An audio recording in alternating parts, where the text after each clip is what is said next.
Hi అండి, మంగమ్మస్ కిచెన్కి స్వాగతం. ఈరోజు వామ్ రైస్ ఎలా చేసుకోవాలో చూద్దాం. ముందుగా మూట్లో నూనె వేసుకొని అది కాగిన తర్వాత పోపు వేసుకోవాలి. జీలకర్ర, ఎండుమిర్చి, ఎల్లుల్లిపాయలు, కరివేపాకు ఈ 4 వేసుకుని చిన్న మంటపై నెమ్మదిగా వేయించుకోవాలి. ఇది నెమ్మదిగా వేగుతున్నంతసేపు చిన్న మంట మీద ఉండాలి. ఇది వేగిన తర్వాత ఈ మసాలా అంతా పక్కకు జరుపుకొని ఆ నూనెలో వాము వేసుకోవాలి.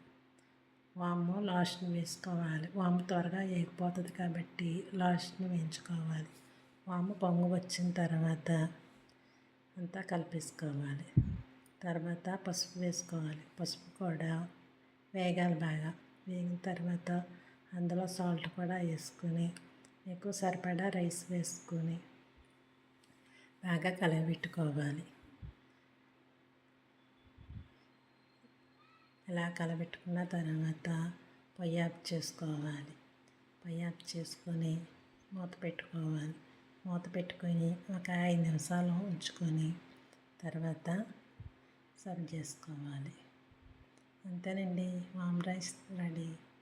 వామ్ రైస్ చాలా మంచిదండి.